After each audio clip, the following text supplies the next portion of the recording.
¿Sabías que en este preciso momento, mientras me escuchas, podrías llevar en tu sangre los secretos genéticos de una civilización que cambió el mundo para siempre? Mucho antes de que la ciencia moderna develara los misterios del código genético, mucho antes de que se trazaran las fronteras que hoy conocemos, existió un pueblo elegido por el Creador del universo. No fueron seleccionados por su fuerza militar ni por sus riquezas. Su elección se basó en algo mucho más profundo, un pacto divino que resonaría a través de los milenios. Este pueblo era Israel. Nació a través de Abraham, se consolidó con Isaac y se multiplicó a través de Jacob y sus 12 hijos. Y lo más sorprendente es que este legado no pertenece solo al pasado. Tiene implicaciones directas en tu vida hoy.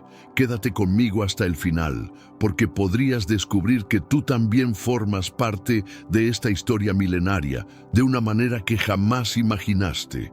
Hoy vivimos en una época extraordinaria, donde las profecías milenarias se cruzan con descubrimientos científicos revolucionarios. Las disciplinas de la arqueología, la lingüística y la genética están comenzando a confirmar lo que las escrituras declararon hace miles de años. A través de desiertos inexplorados y montañas remotas, en aldeas perdidas y ciudades modernas, ocultos dentro de los linajes sanguíneos de tribus y familias alrededor del globo, se encuentran los ecos de un pueblo que Dios una vez llamó suyo. ¿Has considerado alguna vez de dónde vinieron realmente los antiguos israelitas? ¿Podría existir evidencia científica que trace los linajes de Abraham, Isaac y Jacob? ¿Y que revela la Biblia no solo sobre quiénes fueron, sino sobre quiénes son en la actualidad? En este viaje extraordinario, abriremos los pergaminos ancestrales de las Escrituras y el código molecular moderno de la genética para descubrir una verdad profunda que conecta historia, profecía y fe personal. Quédate hasta el final, porque lo que estás a punto de escuchar podría transformar para siempre tu manera de ver la Biblia y tal vez incluso a ti mismo. Bienvenido al misterio del ADN israelita.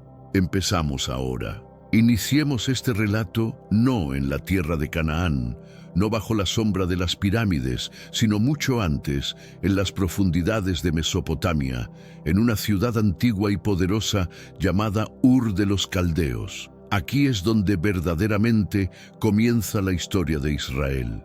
Un hombre llamado Abram, nacido en un mundo pagano, viviendo entre adoradores de ídolos, escucha la voz del único Dios verdadero. Ahora el Señor había dicho a Abram: sal de tu tierra, de tu parentela y de la casa de tu padre, a la tierra que te mostraré, y haré de ti una nación grande.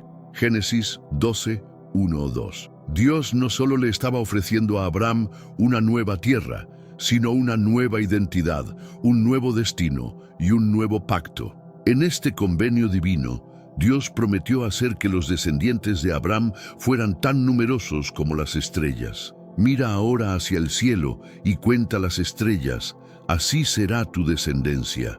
Génesis 15:5. Y nuevamente declaró: estableceré mi pacto entre mí y ti, y tu descendencia después de ti por sus generaciones, como pacto eterno. Génesis 17:7.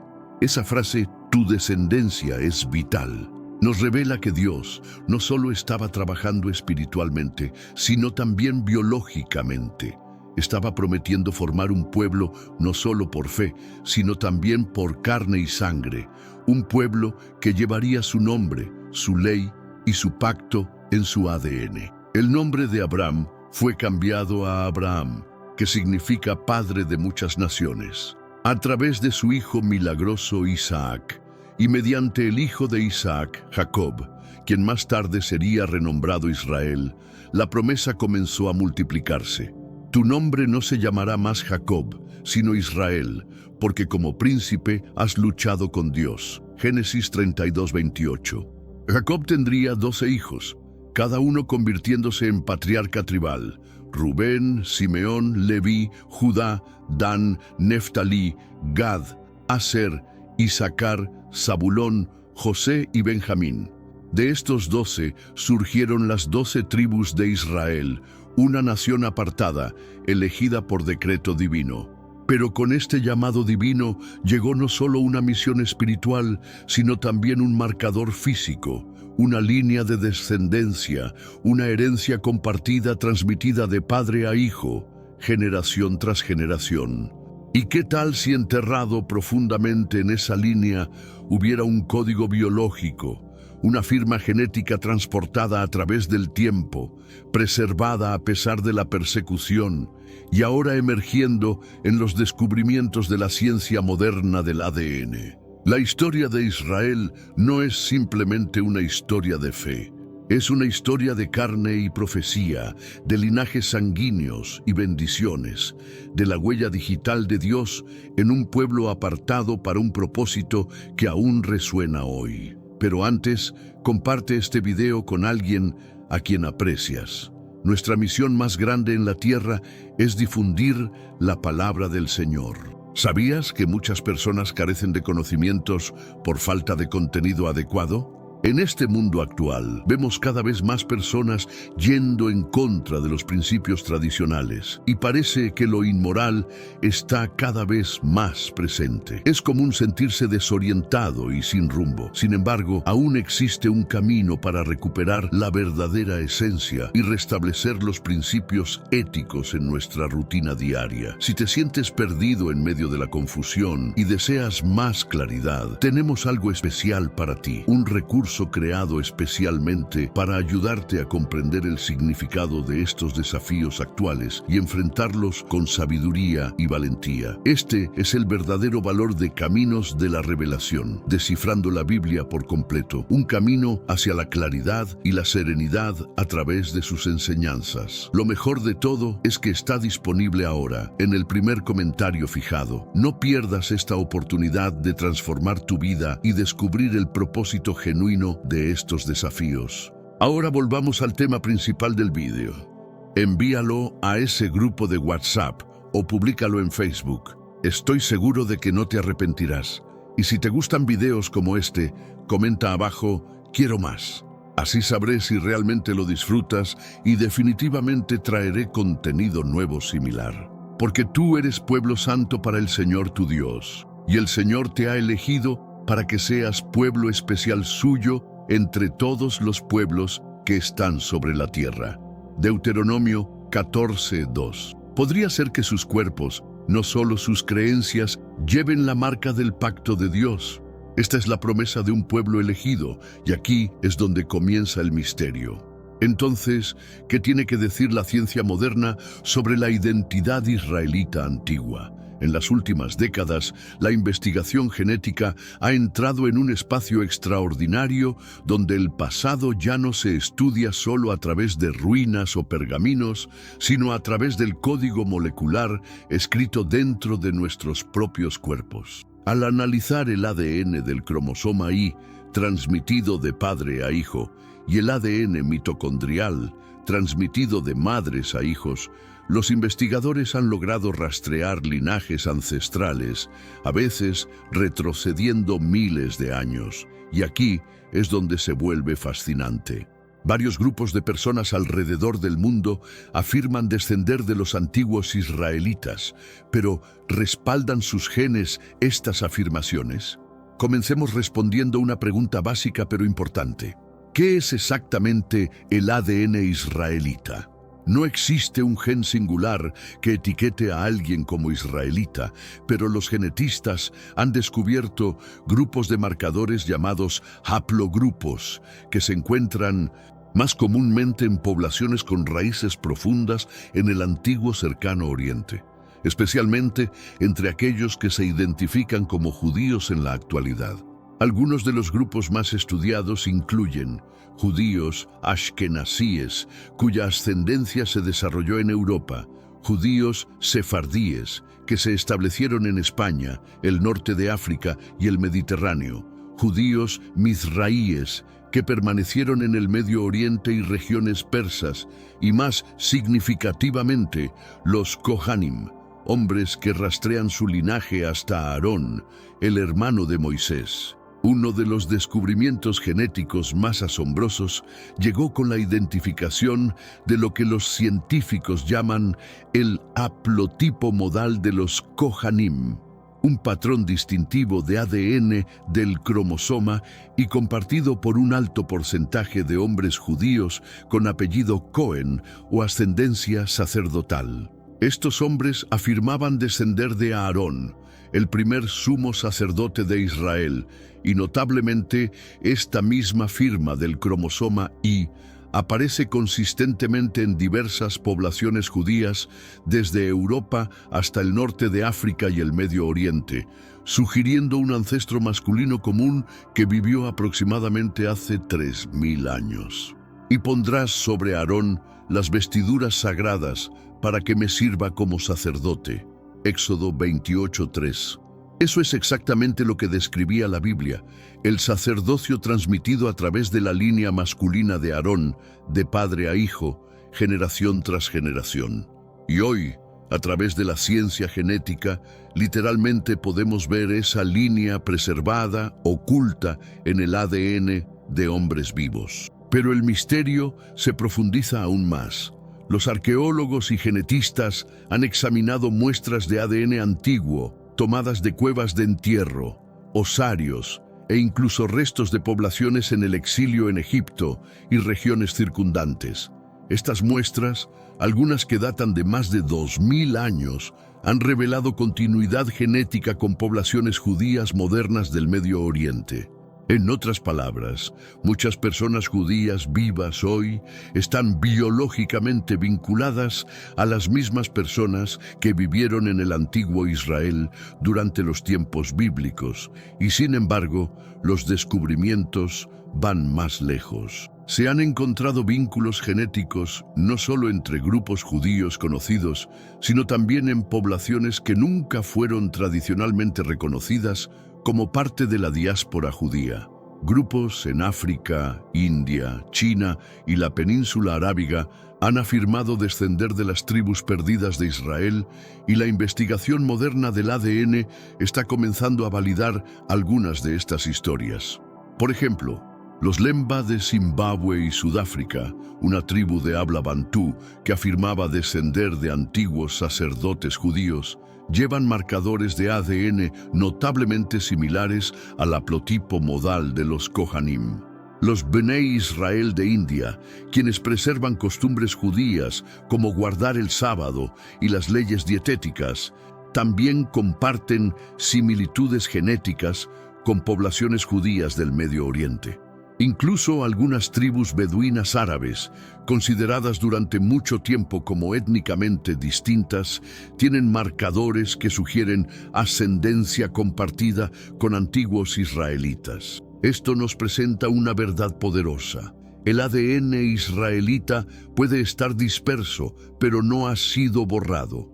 Tal como predijo la Biblia, y os esparciré entre las naciones y desenvainaré espada tras vosotros. Vuestra tierra será desolada y vuestras ciudades serán destruidas. Levítico 26:33. Y sin embargo, he aquí que los recogeré de todos los países y los traeré de nuevo a este lugar y los haré habitar seguros. Jeremías 32:37. La ciencia de la genética ahora está haciendo eco de lo que la profecía declaró hace miles de años, que aunque los israelitas serían dispersados por toda la faz de la tierra, su identidad perduraría, no solo en la cultura, no solo en la memoria, sino en las mismas células de sus cuerpos, llevando el pacto de Dios a través de las generaciones. Este es el poder de la promesa divina, una que trasciende la historia, el idioma e incluso el tiempo mismo, y la evidencia apenas está comenzando a emerger. La historia de Israel no se trata solo de llamado, sino también de consecuencia. Dios había elegido a los hijos de Israel, había entrado en pacto con ellos y les había dado la tierra como herencia divina. Pero también les dio una advertencia. Si permanecían fieles, prosperarían, pero si se alejaban, si rompían el pacto, adoraban ídolos y abandonaban sus mandamientos, entonces vendría el juicio, y el Señor te esparcirá entre todos los pueblos, desde un extremo de la tierra hasta el otro extremo. Deuteronomio 28:64. Esto no era una predicción vaga. Era una profecía precisa, una declaración de que el pueblo de Israel sería dispersado por toda la tierra, lejos de su patria. Y la historia lo confirma. El exilio asirio llegó primero en 722 a.C. El poderoso imperio asirio invadió el reino del norte de Israel y conquistó las 10 tribus del norte. Estas tribus fueron llevadas al cautiverio, dispersadas por todo el imperio asirio, y efectivamente desaparecieron del registro público. Este fue el comienzo de las tribus perdidas, aquellas cuyos nombres son conocidos, pero cuyas ubicaciones exactas quedaron ocultas por el tiempo. El Señor se airó mucho contra Israel y los quitó de delante de su rostro. Así fue Israel llevado cautivo de su tierra a Siria hasta el día de hoy. Segundo Reyes 17, 18 y 23. Luego vino el exilio babilónico en 586 a.C. El reino del sur de Judá fue invadido por Babilonia, el templo en Jerusalén fue destruido y muchas personas, especialmente la nobleza, fueron llevadas cautivas a Babilonia durante 70 años. Pero no todos los israelitas fueron llevados. Algunos huyeron al sur hacia Egipto, como muchos habían hecho durante tiempos de hambruna o persecución. Otros buscaron refugio en ciudades comerciales distantes o regiones montañosas. Algunos comenzaron a casarse con culturas locales, mezclando su identidad con naciones circundantes, mientras aún conservaban rastros de su ascendencia. La siguiente gran dispersión llegó bajo el Imperio Romano en 70 d.C. Después de una revuelta judía fallida, los romanos destruyeron el segundo templo, masacraron a miles y forzaron deportaciones masivas. Muchos judíos fueron llevados como esclavos a Roma, Grecia y España. Otros huyeron hacia el este, a Persia, Arabia e incluso India. Esta dispersión se conoció como la diáspora, el esparcimiento del pueblo judío por todo el mundo conocido. Y no terminó ahí. El surgimiento de los califatos islámicos en los siglos VII y VIII expandió aún más el alcance del desplazamiento. Los judíos fueron tanto tolerados como perseguidos bajo el dominio islámico, a veces protegidos, pero otras veces grabados, esclavizados o forzados a huir. Desde las colinas de Etiopía hasta los mercados de especias de India, desde los desiertos de Arabia hasta los bosques de Europa, el pueblo de Israel se extendió por continentes. Algunos mantuvieron su identidad, algunos se adaptaron y asimilaron, otros desaparecieron por completo, hasta que su ADN comenzó a susurrar sus orígenes una vez más. Pero aquí está lo que hace esto verdaderamente profético. Dios no simplemente advirtió sobre la dispersión, también prometió restauración. Y acontecerá que el Señor tu Dios hará volver a tu cautiverio y tendrá misericordia de ti, y volverá a recogerte de entre todas las naciones donde el Señor tu Dios te hubiere esparcido. Deuteronomio 33. Él predijo un momento futuro no solo cuando Israel sería castigado, sino cuando Israel sería recordado, reunido y restaurado. Esa promesa resuena a través de las Escrituras. No temas, siervo mío Jacob, porque yo te salvaré desde lejos y a tu descendencia desde la tierra de su cautiverio. Jeremías 30:10. Diré al norte, entrega, y al sur, no retengas. Trae a mis hijos desde lejos y a mis hijas desde los confines de la tierra. Isaías 43:6. Estas no eran metáforas, eran promesas literales de que incluso en el exilio, Dios no perdería el rastro de su pueblo. Y ahora, con las herramientas de la ciencia moderna, las pruebas genéticas, los estudios de migración poblacional y el análisis de ADN arqueológico, estamos viendo pruebas de que los descendientes biológicos de Israel efectivamente fueron esparcidos tal como dijo la Biblia. Entonces, aquí está el misterio. Si los israelitas fueron esparcidos por toda la tierra durante miles de años a través de guerras, exilio, persecución y migración, ¿podrían sus linajes sanguíneos aún sobrevivir? ¿Podría su ADN estar viviendo silenciosamente dentro de tribus, clanes y comunidades que han olvidado durante mucho tiempo el origen de sus antepasados? ¿Podrían las personas en India, África, Asia Central o incluso las Américas llevar los ecos biológicos de Abraham, Isaac y Jacob sin siquiera darse cuenta? Y si es así, ¿qué significa eso para la profecía, para la redención y para el futuro? La dispersión fue real, los registros se perdieron, pero la sangre, el pacto, nunca fue olvidado por Dios. Cuando hablamos de Israel, a menudo imaginamos un pueblo unificado. Pero en verdad, el antiguo Israel estaba compuesto por 12 tribus distintas, cada una descendiente de uno de los 12 hijos de Jacob, quien fue renombrado Israel después de luchar con Dios. Tu nombre no se llamará más Jacob, sino Israel. Y Dios le dijo, yo soy el Dios Todopoderoso, sé fructífero y multiplícate, una nación y compañía de naciones procederán de ti. Génesis 35, 10, 11. Estos 12 hijos se convirtieron en los padres de Rubén, Simeón, Leví, Judá, Zabulón, Isaacar, Dan, Gad, Aser, Neftalí, José, cuyos 2 hijos, Efraín y Manasés, cada uno recibiría bendiciones tribales, y finalmente Benjamín. Pero algo extraordinario y trágico sucedió después de la muerte del rey Salomón. El reino se dividió. El reino del norte, a menudo llamado Israel, consistía en 10 tribus. El reino del sur, Judá, contenía principalmente las tribus de Judá y Benjamín, junto con la tribu sacerdotal de Leví. En 722 a.C., el poderoso imperio asirio invadió el reino del norte y se llevó las 10 tribus al exilio. El rey de Asiria tomó Samaria y llevó a Israel cautivo a Asiria. Reyes 17, 6. Y así, 10 tribus desaparecieron de los registros bíblicos e históricos. Hasta el día de hoy son conocidas como las tribus perdidas de Israel.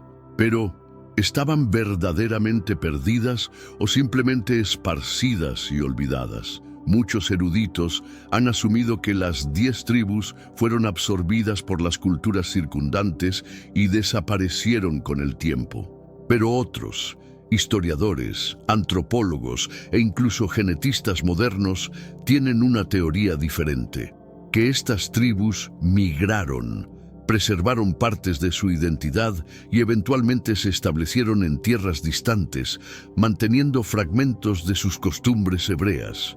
Veamos solo algunas de las pistas globales más impresionantes. Número 1. Los Lemba del sur de África.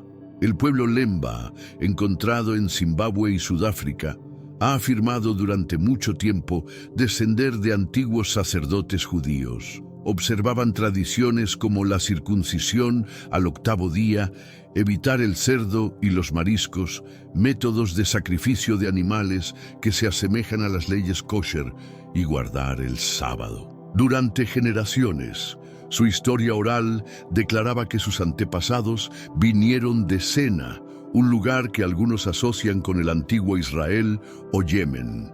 Pero lo que es verdaderamente increíble es esto. Los estudios genéticos mostraron que muchos hombres Lemba, particularmente entre el clan Buba, considerado su línea sacerdotal, llevan el haplotipo modal Cohen, el mismo marcador del cromosoma y encontrado en sacerdotes judíos descendientes de Aarón. Esto no era folclore, era confirmación científica de una herencia bíblica. Y a Aarón y a sus hijos los traerás a la puerta del tabernáculo para que me sirvan en el oficio sacerdotal. Éxodo 29:4. Número 2. Los Bnei Menashe de India. En las colinas remotas del noreste de India, los Bnei Menashe o hijos de Manasés creen que son descendientes de la tribu de Manasés, el hijo de José.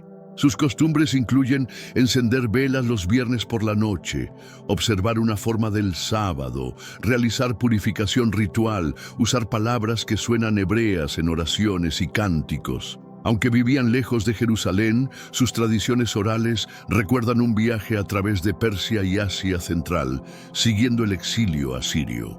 A principios de los años 2000, cientos de Bnei Menash fueron aceptados en Israel bajo la ley de retorno después del reconocimiento rabínico. Su regreso desde lejos parece hacer eco de una promesa de las Escrituras. Desde más allá de los ríos de Etiopía, mis suplicantes traerán mi ofrenda. Sofonías 3:10. ¿Podría su migración ser parte de la reunión que Dios predijo? Número 3. Los pastunes de Afganistán y Pakistán. Entre las tribus pastunes de Afganistán y el noroeste de Pakistán, hay paralelismos asombrosos con la cultura israelita antigua. Se dividen en grupos tribales con nombres como Yusufzai, hijos de José, Rabani, hijos de Rubén, y Afridi, posiblemente Efraín. Practican la circuncisión al 8º día. Muchos se niegan a comer cerdo, afirman descender de Bani Israel y mantienen códigos de honor estrictos que reflejan la ley mosaica. Aunque no todos los pastunes mantienen esta herencia hoy, los textos islámicos históricos, incluyendo algunos registros persas, se refieren a ellos como descendientes de los israelitas. Los estudios genéticos han encontrado algunos haplogrupos del Medio Oriente dentro de la población, profundizando el misterio. ¿Podrían las montañas agrestes de Afganistán estar ocultando descendientes de la casa de José? Y estas son solo algunas de las pistas globales. Otros grupos como los Igbo de Nigeria, los Beta Israel de Etiopía, los judíos Kaifeng de China, e incluso algunas tradiciones nativas americanas tienen historias, rituales y nombres que guardan una semejanza inquietante con la cultura hebrea antigua. ¿Podría ser que el pueblo de Dios nunca estuvo completamente perdido, solo oculto a plena vista? El profeta Isaías una vez escribió: «Tu descendencia heredará las naciones y hará que las ciudades desoladas sean habitadas. Alza tus ojos alrededor y mira. Todos estos se reúnen y vienen a ti». Isaías 49, 8 y 18. ¿Podrían estos ecos globales, estas tribus esparcidas, estas costumbres medio recordadas y canciones antiguas ser el cumplimiento de esa promesa? ¿Podrían las tribus perdidas estar levantándose del polvo de la historia a través de la lente de la profecía y la ciencia del ADN? Tal vez lo que el hombre llama perdido, Dios lo llama preservado. Y quizás, solo quizás, el mundo está a punto de ver su regreso. Mientras 10 de las tribus de Israel fueron exiliadas y desaparecieron del escenario histórico, una tribu, Judá, permaneció en el centro de la historia bíblica. Y a través de Judá, el mundo un día sería testigo de la llegada del Mesías. No se apartará el cetro de Judá, ni el bastón de mando de entre sus pies, hasta que venga Silo, y a él se congregarán los pueblos. Génesis 49:10. Esta profecía hablada por Jacob sobre su hijo Judá predijo que la autoridad real y el liderazgo espiritual permanecerían dentro de los descendientes de Judá hasta que Silo, un título mesiánico, apareciera. Judá se convirtió en el linaje de reyes, desde David hasta Salomón y eventualmente hasta Jesús el Cristo. Jesucristo, el león de la tribu de Judá, la raíz de David. Apocalipsis 5:5. Pero Judá también llevaba algo más, la memoria de quién era Israel. Mientras las tribus del norte se perdieron después de la conquista asiria, el reino del sur, principalmente Judá, Benjamín y los levitas, continuó preservando la Torá, el sacerdocio y las tradiciones del templo en Jerusalén. Incluso durante su exilio en Babilonia, los judanos mantuvieron su identidad. Y cuando llegó el tiempo, muchos regresaron para reconstruir el templo, restaurar la ley y esperar al Mesías prometido. Pasaron los siglos. El pueblo judío fue conquistado una y otra vez por los persas, los griegos, los romanos. El templo fue destruido una segunda vez, en 70 después de Cristo. Jerusalén fue arrasada y el pueblo judío fue esparcido una vez más a cada rincón de la tierra. Durante casi 2000 años vagaron de tierra en tierra. Construyeron comunidades en Europa, el norte de África, el Medio Oriente, India y más allá. Y a través de inquisiciones, pogromos, conversiones forzadas e incluso los horrores del Holocausto, nunca soltaron una verdad inquebrantable. Si me olvido de ti, oh Jerusalén, que mi diestra pierda su destreza. Salmo 137, 5. Recordaron, lloraron, oraron el próximo año en Jerusalén. Y entonces lo impensable sucedió.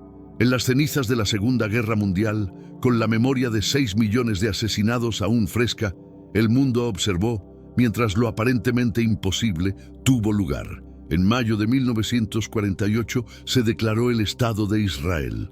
Por primera vez en casi 2000 años, el pueblo judío tenía una patria soberana, una nación renacida, un idioma revivido, un pueblo reunido. ¿Quién oyó cosa semejante? ¿Se hará parir la tierra en un día? ¿O nacerá una nación de una vez? Isaías 66:8. Tenemos un recurso espiritual para ti, Caminos de la Revelación, un libro para comprender las profecías y fortalecer tu fe. Lo encuentras en el primer comentario. Léelo, compártelo y prepárate espiritualmente para lo que está por venir. No esperes a que otro desastre te obligue a mirar hacia arriba. Hoy es el día aceptable. Hoy es el tiempo de actuar con fe. Fortalécete en la palabra, profundiza en la oración y rodea tu vida de personas que también estén buscando a Dios de todo corazón.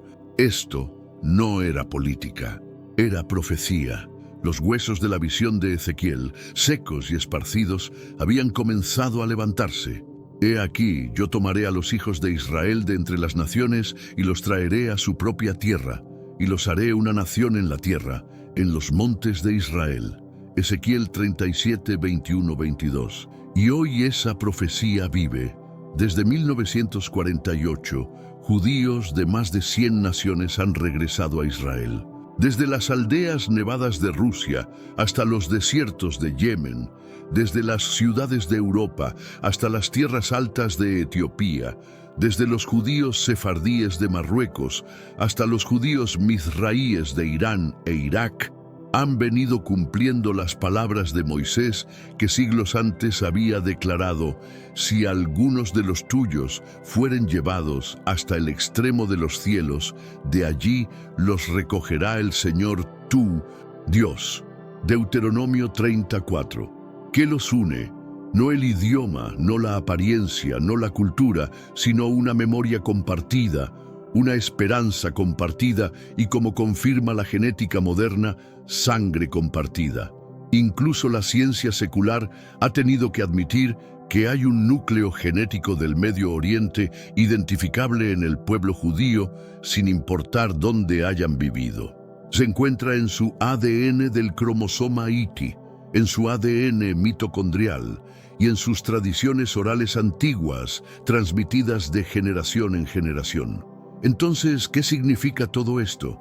Significa que Dios cumple sus promesas. Significa que lo que el mundo trató de destruir, Dios lo preservó. Significa que aunque los reinos suben y caen y los imperios se convierten en polvo, el pacto hecho a Abraham, Isaac y Jacob aún permanece.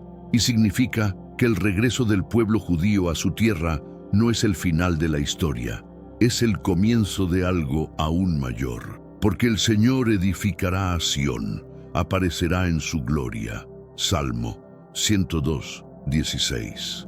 Estamos viviendo en los días predichos por los profetas, cuando Dios comienza a reunir no solo a los judíos, sino a todo su pueblo desde los confines de la tierra.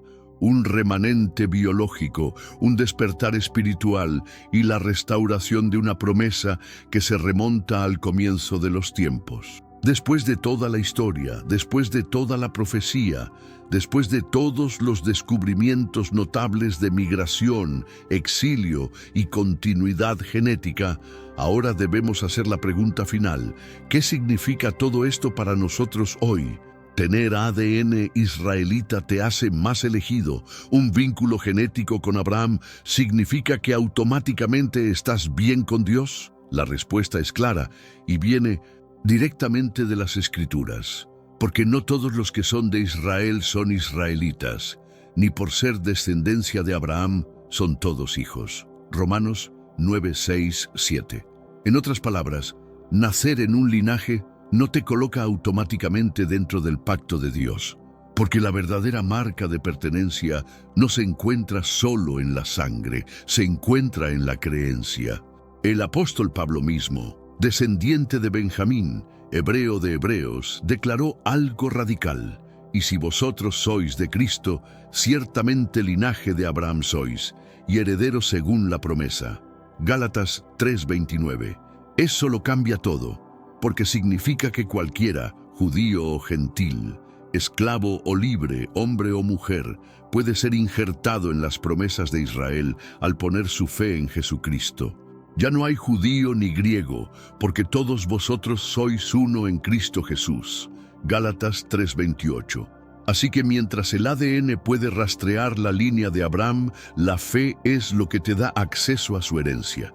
Este siempre fue el plan de Dios. Cuando Dios le dijo a Abraham: en ti serán benditas todas las familias de la tierra, Génesis 12:3, estaba revelando el panorama más amplio, que Israel no era el fin sino el instrumento, que a través de una nación Dios alcanzaría a toda nación.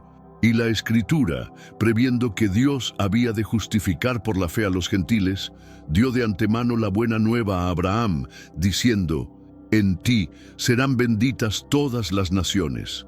Gálatas 3:8. Israel fue elegido no para guardar la verdad para sí mismos, sino para llevar la luz del mundo, y esa luz es Jesús. Yo soy la raíz y el linaje de David, la estrella resplandeciente de la mañana. Apocalipsis 22:16. Así que regresemos al día de hoy.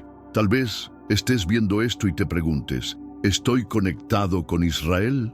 Tal vez tu ascendencia te vincule con una de las tribus. Tal vez tu ADN muestre un hilo hacia la antigua Judea, hacia sacerdotes o profetas. O tal vez vienes de un trasfondo completamente diferente. Aquí está la verdad. Ya sea que tu linaje terrenal venga de Judá o Japón, Leví o Lagos, Benjamín o Brasil, no estás descalificado de la promesa de Dios, porque la sangre que verdaderamente salva no es la sangre que corre por tus venas, es la sangre que fue derramada en la cruz. A través de Jesús, el Mesías prometido a Israel, todas las personas están invitadas a regresar al Padre, porque todo aquel que invoque el nombre del Señor será salvo. Romanos 10:13. Este es el gran misterio del ADN israelita. Sí, Dios preservó un remanente. Sí, la ciencia ahora confirma lo que las Escrituras predijeron. Sí, los hijos de Jacob están siendo reunidos nuevamente desde las naciones. Pero el misterio más profundo es este: Dios no solo está reconstruyendo una nación, está restaurando una familia de fe, una familia no definida por el color de piel o apellido, sino por arrepentimiento y gracia. Aún a nosotros, a quienes llamó, no solo de los judíos, sino también de los gentiles. Romanos 9:24. Esta es tu invitación: no solo estudiar profecía, no solo maravillarte con la genética, sino convertirte en una parte viviente de la historia eterna de Dios. Así que la pregunta ahora no es: ¿tengo ADN israelita? La pregunta real es: ¿pertenezco a Cristo? Porque si eres suyo, entonces eres hijo de Abraham, heredero de la promesa y ciudadano de un reino que nunca tendrá fin. No estás viendo esto por coincidencia. No llegaste aquí por casualidad. El mismo hecho de que aún estés escuchando, aún comprometido, aún buscando, significa que tu corazón está siendo conmovido por algo mucho mayor que la curiosidad. Tal vez sea un llamado, porque tu historia, tu herencia, tu identidad pueden estar más conectadas con el plan eterno de Dios de lo que jamás imaginaste. Tal vez tu linaje sanguíneo pueda rastrearse hasta Abraham, Isaac y Jacob, o tal vez nunca has sabido de dónde vinieron tus antepasados. De cualquier manera, la pregunta no es de dónde viniste, sino hacia dónde vas. Porque lo que verdaderamente importa ahora es esto: eres parte de la promesa, el mismo Dios que habló a Abraham bajo las estrellas, el mismo Dios que guió a su pueblo a través del desierto con columna y fuego, el mismo Dios que preservó un remanente a través del exilio, imperio y dispersión. Ese mismo Dios envió a su Hijo Yeshua, Jesús el Mesías, a través de la tribu de Judá para que todas las personas pudieran ser injertadas en la familia de la fe, porque todo aquel que invoque el nombre del Señor será salvo. Romanos 10:13. Él no está llamando a personas perfectas, no está mirando resultados de pruebas de ADN o árboles genealógicos, está mirando el corazón, y hoy puede estar llamándote no solo para maravillarte con la profecía, sino para entrar en ella. Entonces ahora preguntamos: ¿responderás a ese llamado? ¿Elegirás convertirte en parte de la historia que se desarrolla de Dios? La ciencia del ADN ha abierto puertas que parecían cerradas para siempre. En laboratorios alrededor del mundo, investigadores están descubriendo conexiones que desafían todo lo que creíamos saber sobre la dispersión humana. Cada nueva prueba genética revela patrones que susurran historias milenarias. ¿Sabías que en las montañas del Cáucaso, entre Georgia y Armenia, viven comunidades que han preservado tradiciones sorprendentemente similares a las costumbres hebreas? Sus canciones de cuna contienen palabras que suenan como hebreo antiguo, y sus rituales de matrimonio incluyen elementos que recuerdan a las bodas judías tradicionales. Los genetistas han encontrado algo aún más fascinante. En las regiones montañosas de Perú y Bolivia, algunos grupos indígenas llevan marcadores genéticos que sugieren migraciones antiguas desde el Medio Oriente. Sus leyendas hablan de ancestros que vinieron desde donde sale el sol, cruzando grandes aguas. En Japón, la tribu Ainu ha mantenido durante siglos tradiciones que incluyen rituales de purificación similares a los descritos en el Levítico. Sus características físicas difieren notablemente del resto de la población japonesa, y estudios recientes han encontrado haplogrupos poco comunes que apuntan hacia orígenes del Medio Oriente.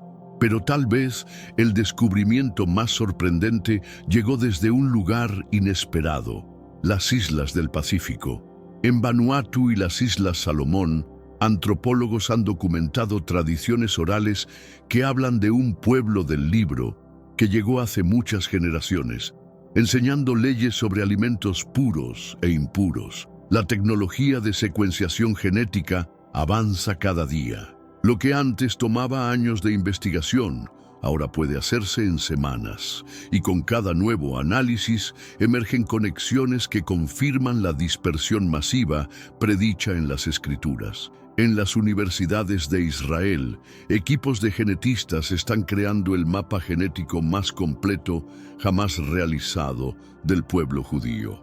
Este proyecto, llamado ADN de Abraham, está revelando rutas de migración que coinciden exactamente con las rutas comerciales antiguas mencionadas en textos históricos. Los samaritanos, esa pequeña comunidad que ha vivido en la región de Nablus durante más de 2000 años, han proporcionado algunas de las muestras de ADN más puras del Medio Oriente antiguo. Su aislamiento genético ha preservado marcadores que se remontan directamente a los tiempos bíblicos. En Etiopía, los estudios de los Beta Israel, judíos etíopes, han revelado no solo conexiones con poblaciones judías del Medio Oriente, sino también rutas migratorias que sugieren múltiples oleadas de migración desde el antiguo Israel, posiblemente durante diferentes periodos de persecución. Los archivos genéticos de los kurdos, dispersos entre Turquía, Irak, Irán y Siria, muestran una diversidad notable que incluye haplogrupos típicamente asociados con poblaciones judías antiguas. Sus tradiciones orales hablan de conexiones con el pueblo del templo. En Brasil, comunidades en el noreste han mantenido costumbres que sus abuelos llaman tradiciones de los antiguos. Encienden velas los viernes, evitan ciertos alimentos y tienen nombres de familia que suenan sorprendentemente hebreos. Las pruebas de ADN están comenzando a revelar por qué la diáspora sefardí ha resultado ser una fuente increíble de información genética. Desde Turquía hasta Marruecos, desde los Países Bajos hasta Brasil, los judíos sefardíes han mantenido registros genealógicos detallados que ahora están siendo correlacionados con datos genéticos. En las estepas de Asia Central, entre Kazajistán y Uzbekistán, existen comunidades que practican rituales de circuncisión el 8º día y mantienen leyes dietéticas que prohíben mezclar carne con productos lácteos. Sus ancianos hablan de ancestros que vinieron del occidente sagrado. Los avances en la tecnología CRISPR no solo permiten editar genes, sino también leer la historia genética con una precisión sin precedentes. Cada célula lleva en su núcleo una biblioteca de la historia humana, y estamos apenas comenzando a leer sus páginas. En Madagascar, la 4ª isla más grande del mundo, investigadores han encontrado comunidades con tradiciones que incluyen calendarios lunares y festivales que coinciden con las fechas bíblicas. Sus marcadores genéticos muestran influencias tanto africanas como del Medio Oriente. Las comunidades judías de India, particularmente los Cochin Jews y los Bene Israel, han proporcionado evidencia genética de al menos 3 oleadas diferentes de migración judía hacia el subcontinente indio, cada una dejando su huella genética distintiva. En Myanmar, antigua Birmania, las tribus Chin y Kuki mantienen tradiciones que incluyen sacrificios animales, realizados de maneras sorprendentemente similares a los descritos en el Antiguo Testamento. Sus líderes religiosos utilizan títulos que suenan remarcablemente como palabras hebreas. Los gitanos romaní, dispersos por toda Europa, llevan en su ADN marcadores que sugieren orígenes en el norte de India, pero también muestran influencias del Medio Oriente que podrían indicar contacto con comunidades judías durante sus migraciones. En México, entre las comunidades descendientes de conversos durante la Inquisición española, se están descubriendo linajes que se remontan directamente a las comunidades sefardíes de España. Muchos han mantenido tradiciones secretas durante 500 años. La isla de Chipre, ubicada estratégicamente en el Mediterráneo oriental, ha revelado ser un crisol genético donde se encuentran influencias de todas las diásporas judías, Ashkenazí, Sefardí y Mizraí, creando un mosaico genético único. Los estudios de ADN mitocondrial, transmitido por línea materna, están revelando rutas de migración femenina que complementan las rutas paternas trazadas por el cromosoma Y. Las madres judías llevaron consigo no solo genes, sino también tradiciones y memorias. En Argentina, particularmente en las regiones del norte, existen comunidades que han mantenido tradiciones de guardar el día séptimo sin conocer completamente sus orígenes. Las pruebas genéticas están comenzando a explicar estas costumbres preservadas. Los archivos del Vaticano, recientemente abiertos para investigación genética, están proporcionando muestras de ADN de documentos antiguos que confirman la presencia judía en Roma desde tiempos muy tempranos, mucho antes de lo que se creía anteriormente. En Australia, entre las comunidades aborígenes, existen grupos con tradiciones orales que hablan de visitantes antiguos que llegaron en barcos del pueblo del desierto. Algunas características genéticas poco comunes están comenzando a validar estas historias. Los bancos de ADN de víctimas del Holocausto han creado una base de datos genética que no solo ayuda a identificar restos, sino que también está mapeando la diversidad genética del judaísmo europeo antes de su casi extinción durante la Segunda Guerra Mundial.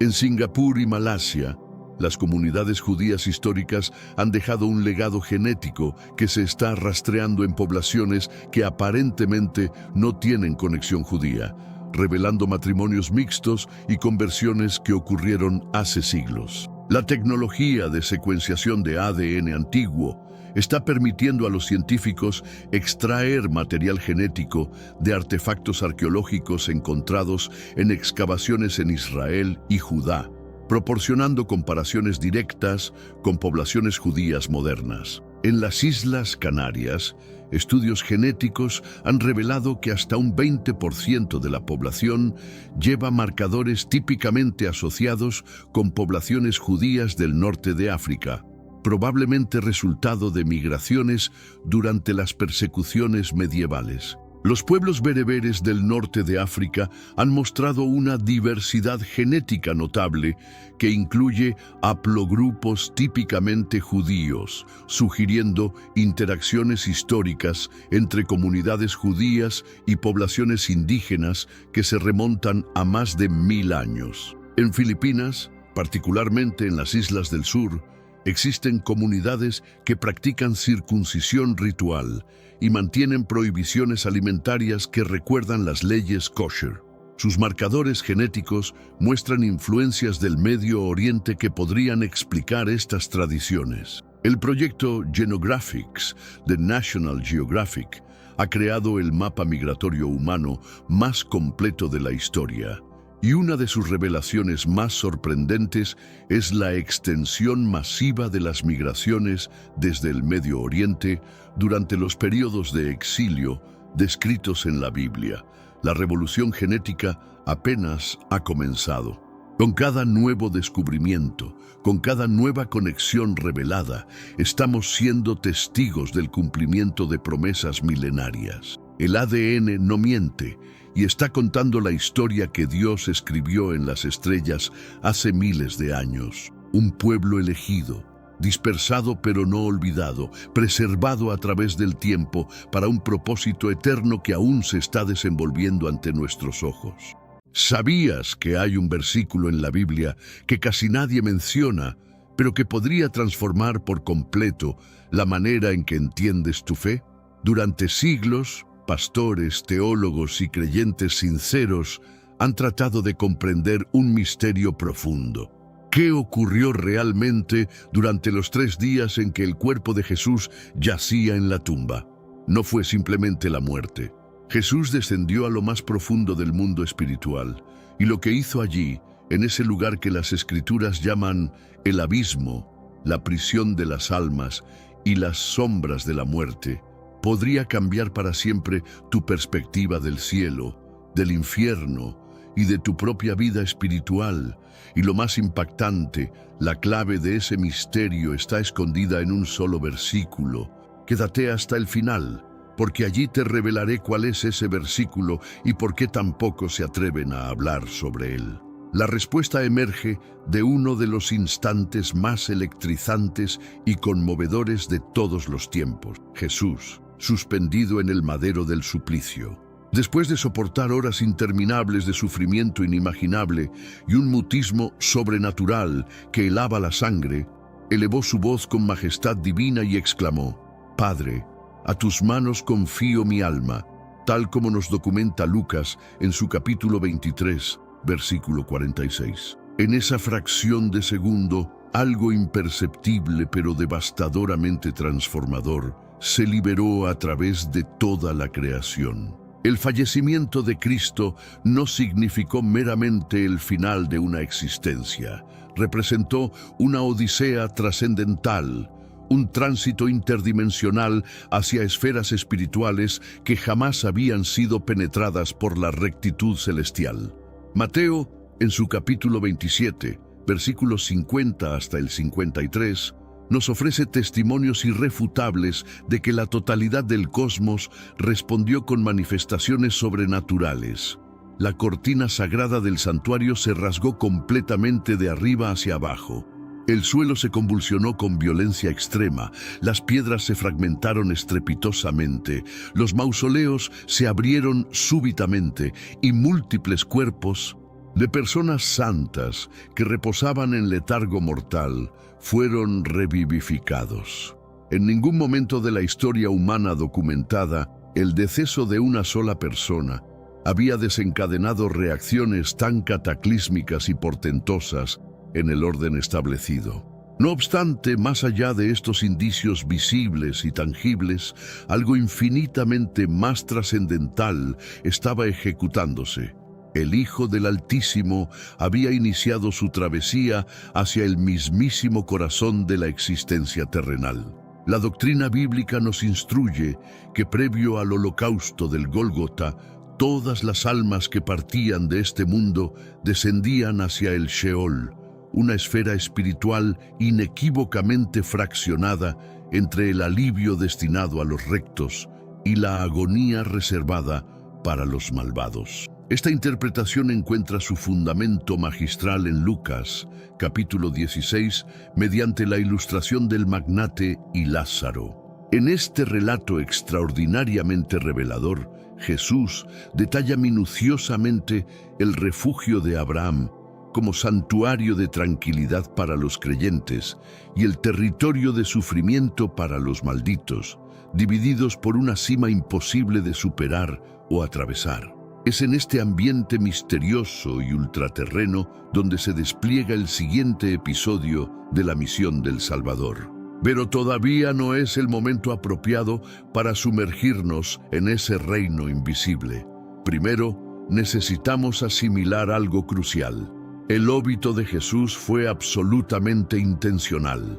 Pero antes, comparte este video con alguien a quien aprecias. Nuestra misión más grande en la tierra es difundir la palabra del Señor. ¿Sabías que muchas personas carecen de conocimientos por falta de contenido adecuado? Envíalo a ese grupo de WhatsApp o públicalo en Facebook. Estoy seguro de que no te arrepentirás. Y si te gustan videos como este, comenta abajo, quiero más. Así sabré si realmente lo disfrutas y definitivamente traeré contenido nuevo similar. En Juan, capítulo 10, versículo 18, Él proclama con supremacía indiscutible: ninguno arrebata mi existencia, yo la entrego por decisión propia, poseo autoridad para ofrecerla y autoridad para recuperarla. Esto indica que, aun hallándose corporalmente sin vida, Jesús no permanecía en condición inerte, conservaba completa soberanía espiritual. La entrega de su espíritu no constituyó una capitulación. Fue el comienzo de una operación espiritual jamás vista en toda la cronología universal. La cortina desgarrada del templo, referenciada en Mateo capítulo 27, versículo 51, simboliza la primera manifestación perceptible de que el acceso hacia la presencia divina sería completamente restablecido. Pero esta restauración extraordinaria se originaría en territorios imperceptibles para la vista humana. No fue una renovación que bajó desde las cumbres celestiales, sino que se elevó desde los pozos más insondables. En este mundo actual, vemos cada vez más personas yendo en contra de los principios tradicionales y parece que lo inmoral está cada vez más presente. Es común sentirse desorientado y sin rumbo. Sin embargo, aún existe un camino para recuperar la verdadera esencia y restablecer los principios éticos en nuestra rutina diaria. Si te sientes perdido en medio de la confusión y deseas más claridad, tenemos algo especial para ti, un recurso recurso creado especialmente para ayudarte a comprender el significado de estos desafíos actuales y enfrentarlos con sabiduría y valentía. Este es el verdadero valor de Caminos de la Revelación, descifrando la Biblia por completo, un camino hacia la claridad y la serenidad a través de sus enseñanzas. Lo mejor de todo es que está disponible ahora, como un regalo, en el primer comentario fijado. No pierdas esta oportunidad de transformar tu vida y descubrir el propósito genuino de estos desafíos. Ahora volvamos al tema principal del vídeo. La travesía del Cristo en condición mortal no comienza entre las formaciones nebulosas del firmamento, sino en el epicentro mismo de las sombras. Y esto no representó improvisación celestial, fue anunciado claramente por los visionarios. En el Salmo capítulo 16, versículo 10, David redactó proféticamente: «Porque no dejarás mi espíritu en el Sheol, ni concederás que tu consagrado contemple la descomposición». Esta escritura, mencionada por Pedro en Hechos capítulo 2, versículos 27 al 31, se relaciona específicamente con Jesús. Él no fue exceptuado de bajar al reino de los fallecidos, pero sí fue protegido de residir allí indefinidamente. Lo que esto demuestra inequívocamente es que el Mesías efectivamente cruzaría los umbrales del Sheol, pero retornaría revestido de gloria victoriosa. Mientras los seguidores se lamentaban desgarradoramente y el cuerpo de Jesús era cubierto con vendas y depositado en la sepultura, el alma del Redentor permanecía activa, alerta y con una tarea específica por completar. Su inmersión en el mundo espiritual no fue una especulación teológica abstracta, fue un componente absolutamente fundamental del designio eterno de rescate. Era imperativo que el inocente no únicamente pereciera en sustitución de los culpables, sino que traspasara las fronteras mismas de la muerte, la enfrentara directamente y la privara totalmente de su capacidad destructiva. Lo que la humanidad contemplaba era mutismo, dolor y tinieblas impenetrables. Pero detrás del escenario del plan eterno, las estructuras espirituales fundamentales estaban siendo conmocionadas hasta sus raíces. La muerte había sido lesionada fatalmente, el Averno había sido alterado y el mundo invisible había sido invadido por una presencia que jamás anticiparon hallar en sus territorios. Pero ¿qué halló precisamente Jesús al traspasar las barreras de la vida? ¿Qué territorios son estos que la Escritura denomina los sectores más profundos del planeta? ¿Quién residía en esos sitios sombríos? ¿Y por qué era absolutamente indispensable que Él viajara hasta allá? Estas interrogantes fundamentales solo empiezan a ser elucidadas cuando nos sumergimos en las honduras del Sheol y revelamos los misterios del lugar de los difuntos, donde una muchedumbre incalculable esperaba en mutismo sepulcral la llegada de la promesa viviente. En el universo perceptible, todo aparentaba haber concluido definitivamente. El cuerpo de Jesús estaba enterrado, envuelto en sudarios mortuorios, vigilado por centinelas romanos y llorado por sus adherentes devastados. Pero en una realidad alterna que los ojos humanos no podían alcanzar ni entender, Él penetraba un dominio completamente ignoto, un sitio donde ninguna luminosidad terrenal puede infiltrarse, donde las almas de los mortales aguardaban en silencio absoluto, suspendidas entre el alivio y la perdición eterna. El mundo de los difuntos, conocido en las Escrituras como Sheol, un lugar tan enigmático como auténtico, descrito por Jesús mismo y por los visionarios como parte integral de la arquitectura espiritual del cosmos. Para comprender exactamente lo que Jesús ejecutó en ese lugar invisible, es fundamental entender su estructura espiritual, pues no se trataba de un espacio único e indistinto. El Sheol, en la tradición hebrea, estaba claramente fragmentado en regiones completamente diferentes.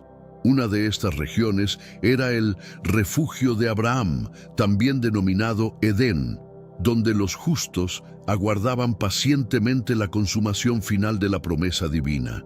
La otra región era el sitio de agonía, reservado exclusivamente para los perversos, separadas ambas por un precipicio imposible de superar. Esta descripción detallada no surge de textos apócrifos ni de tradiciones orales cuestionables, sino de las propias palabras de Jesús registradas en Lucas, capítulo 16, donde narra la historia del potentado y Lázaro. En esta narrativa reveladora, ambos personajes fallecen.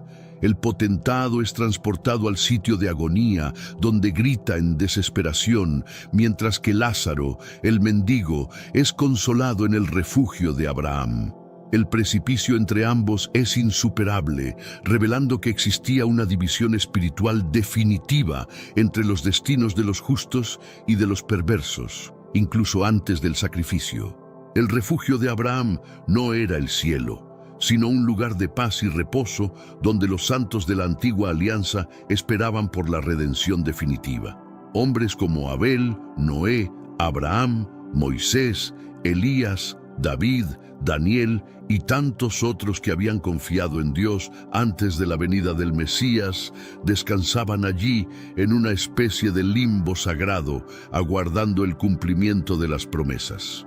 Hebreos, capítulo 11, confirma esto, al declarar que todos estos murieron en la fe, sin haber alcanzado aún el cumplimiento total de la promesa, pues Dios había provisto algo superior para que ellos no fueran perfeccionados sin nosotros. Mientras tanto, el otro lado del Sheol era descrito como lugar de tinieblas, dolor y separación, donde los condenados sufrían y recordaban lo que habían despreciado en vida.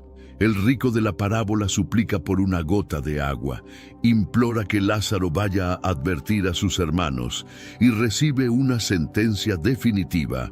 No hay retorno, ni alivio, ni segunda oportunidad. Este entendimiento es fundamental, pues Jesús al morir no ascendió directamente al cielo. Sus propias palabras al ladrón arrepentido lo confirman.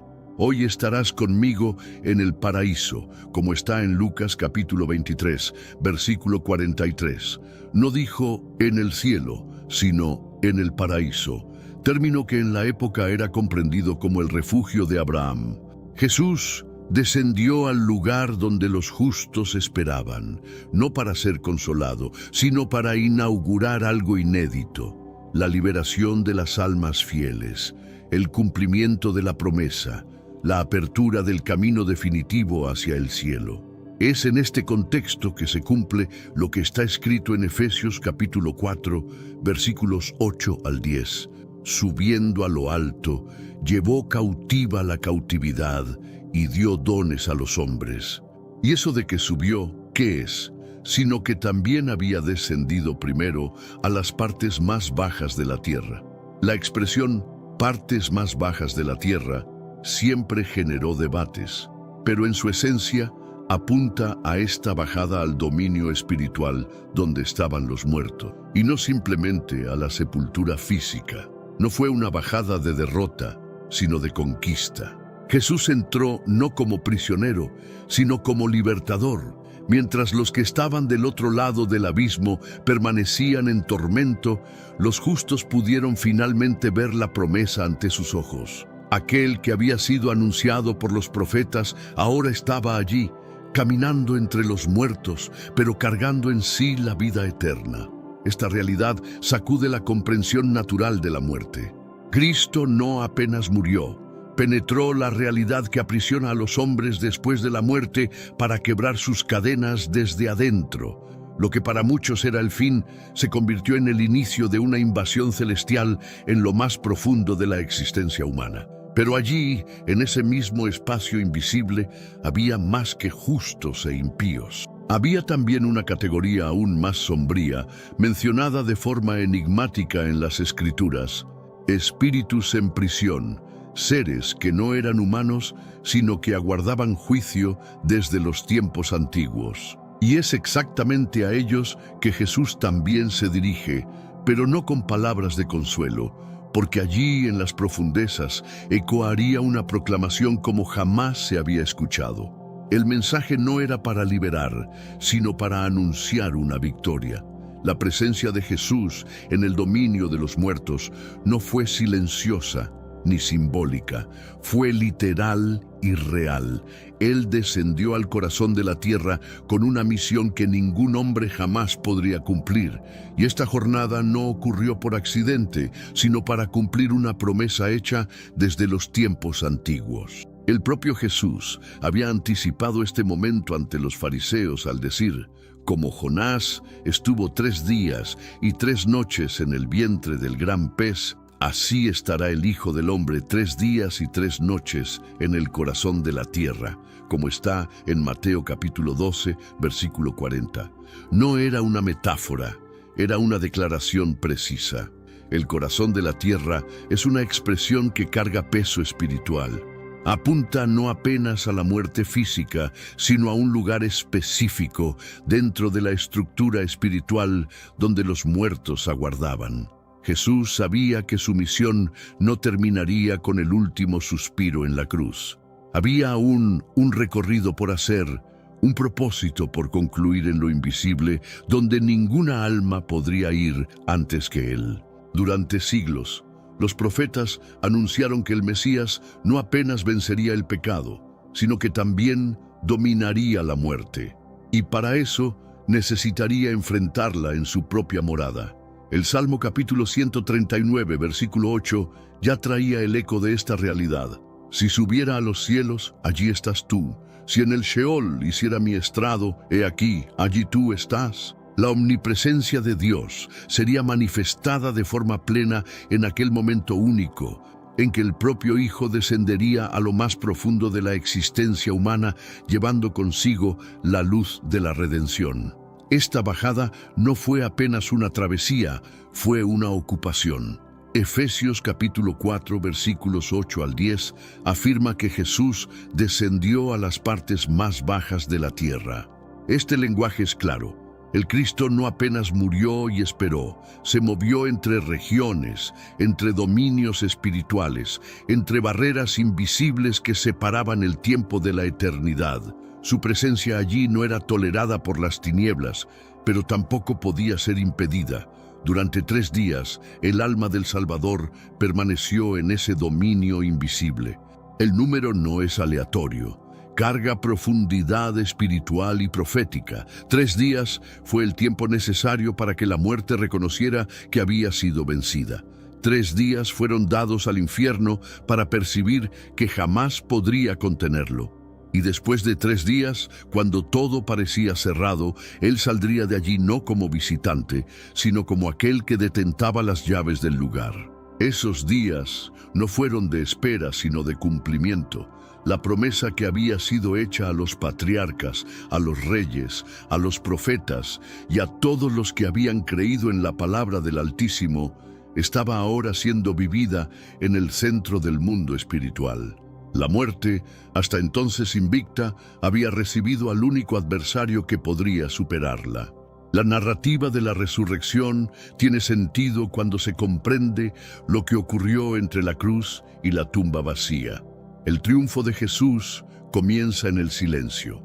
Mientras los guardias vigilaban el sepulcro y los discípulos se escondían con miedo, el Redentor caminaba en regiones que jamás habían sido tocadas por la justicia, y allí su presencia comenzaba a cumplir la mayor de todas las misiones: restaurar el acceso de la humanidad a Dios. Cada segundo de aquellos 3 días fue intencional. Él no apenas visitó el lugar de los muertos, se presentó como rey, como juez y como salvador. Las palabras de los profetas ahora se volvían realidad. El Salmo capítulo 24, versículo 7, parecía ecoar en los portales eternos. Alzad, oh puertas, vuestras cabezas, alzaos vosotras puertas eternas, y entrará el Rey de Gloria. Pero esta entrada no era celebrada en todo el territorio, porque mientras los justos lo recibían como promesa cumplida, había regiones de aquel dominio que estremecían. Espíritus que no eran hombres, sino que aguardaban juicio desde los días de Noé, ahora reconocían la llegada de aquel que los había vencido antes, incluso de ser aprisionados. La presencia de Jesús en esas regiones más profundas aún no había sido plenamente explicada, pero estaba anunciada. Y ahora, ante las tinieblas más densas, Él proclamaría algo que cambiaría para siempre la historia de la creación. El tiempo de silencio estaba terminando. La voz que había silenciado el mar y los vientos ahora sería escuchada en el abismo. Y cuando Él abriera la boca, el infierno escucharía algo que no esperaba. No era un apelo, era un decreto, no era intercesión, era proclamación, porque entre sombras y prisiones había aquellos que necesitaban escuchar que la cruz había vencido. El silencio que envolvía la tierra era profundo. El sábado se había iniciado. El cuerpo de Jesús continuaba custodiado por soldados, y los discípulos estaban escondidos, temerosos y confusos. Pero en las regiones más ocultas de la realidad, donde ni el tiempo obedece las leyes humanas, la presencia de Cristo quebrantaba barreras jamás violadas. Su espíritu no flotaba, no pairaba en contemplación, caminaba. Y donde quiera que Él pisaba, algo cambiaba. La luz de la justicia invadía ambientes marcados por la antigua desobediencia, y en medio a las regiones espirituales de tinieblas existía un grupo que aguardaba no por salvación, sino por sentencia. La carta de 1 Pedro, capítulo 3, versículos 18 al 20, nos ofrece una de las declaraciones más enigmáticas del Nuevo Testamento. Porque también Cristo padeció una sola vez por los pecados, el justo por los injustos, para llevarnos a Dios, siendo a la verdad muerto en la carne, pero vivificado en espíritu, en el cual también fue y predicó a los espíritus encarcelados, los que en otro tiempo desobedecieron, cuando una vez esperaba la paciencia de Dios en los días de Noé. Este pasaje, tantas veces ignorado o malinterpretado, contiene una revelación grandiosa. Jesús no apenas estuvo entre los muertos, hizo una proclamación, y esa proclamación fue dirigida a seres que estaban presos desde los días de Noé. Pero ¿quién eran esos espíritus en prisión? ¿Por qué estaban allí? ¿Y qué exactamente les dijo Jesús? La respuesta comienza antes del diluvio, en Génesis, capítulo 6. Los primeros versículos describen una generación de corrupción sin igual. Hijos de Dios tomaron para sí mujeres humanas, generando una descendencia híbrida llamada de gigantes o nefilins. Este episodio, aunque controvertido, es reforzado por textos como Judas, versículo 6, que afirma: «Y a los ángeles que no guardaron su dignidad, sino que abandonaron su propia morada, los ha guardado bajo oscuridad, en prisiones eternas, para el juicio del gran día». También en 2 Pedro, capítulo 2, versículo 4, leemos que Dios no perdonó a los ángeles que pecaron, sino que los arrojó al infierno y los entregó a prisiones de oscuridad para ser reservados al juicio. Estos seres no estaban en el mismo lugar que los hombres. Estaban en un nivel más profundo, en un abismo espiritual, aprisionados y aguardando el juicio final. Fueron lanzados allí por haber ultrapasado límites que ni siquiera los otros ángeles transgresores se atrevieron a cruzar. Su crimen fue tan grande que Dios los aisló de forma definitiva hasta el tiempo determinado. Y es exactamente a estos que Jesús se dirige. Él no fue al encuentro de ellos para ofrecer redención. El texto es claro: Él proclamó. La palabra usada en el original griego, ekerixen, remite al acto de hacer un anuncio público, una declaración de victoria, una proclamación de autoridad. No fue una predicación evangelística, sino un decreto de conquista. Aquellos que antes se rebelaron contra el orden divino, ahora escuchaban de la boca del propio Hijo de Dios que la cruz había triunfado, que el plan que intentaron sabotear había sido consumado, que el Mesías prometido, nacido de mujer, había aplastado la cabeza de la serpiente. Tenemos un recurso espiritual para ti, Caminos de la Revelación, un libro para comprender las profecías y fortalecer tu fe. Lo encuentras en el primer comentario. Léelo, compártelo y prepárate espiritualmente para lo que está por venir. No esperes a que otro desastre te obligue a mirar hacia arriba. Hoy es el día aceptable. Hoy es el tiempo de actuar con fe. Fortalécete en la palabra, profundiza en la oración y rodea tu vida de personas que también estén buscando a Dios de todo corazón. Aquello que los poderes de las tinieblas pensaron haber interrumpido en la cruz, en verdad estaba completo, y la evidencia era la propia presencia viva del Cristo en medio de las tinieblas. La proclamación de Jesús en aquel lugar fue más que una palabra. Fue el cumplimiento de una justicia que se extendía desde los días más antiguos. La rebelión prediluviana no había sido olvidada. La corrupción de aquella generación maligna estaba sellada en las profundidades, y ahora el Cordero que fue inmolado, pero que estaba vivo, declaraba que todas las promesas del Padre se habían cumplido. Imaginen por un instante la atmósfera de aquel momento. Espíritus aprisionados desde los tiempos antiguos, sin esperanza, sin luz, sin voz que los alcanzara. Y entonces, en el centro de la prisión espiritual más profunda, resuena la voz del Redentor, no una voz de misericordia, sino de soberanía. Una palabra que no los liberta, sino que los condena de forma definitiva al saber que la redención vino y ellos jamás formarán parte de ella. Lo que para los hombres era apenas un viernes de luto, se volvía para las regiones espirituales una declaración cósmica. El Cristo muerto en la carne, vivo en el Espíritu, anunciaba a las profundidades que el tiempo de la esclavitud había terminado para los justos y que el reino de la muerte estaba desmoronándose. La autoridad ahora tenía nuevo dueño, y ese dueño había descendido hasta los confines de la existencia para tomar lo que era suyo por derecho. Pero aún había más por hacer, pues incluso después de la proclamación, Jesús no partió inmediatamente. Aún restaba una obra por cumplir en las regiones del consuelo, donde los justos lo esperaban hacía siglos. La libertación de estos hombres y mujeres de fe que vivieron aguardando una promesa invisible estaba a punto de acontecer.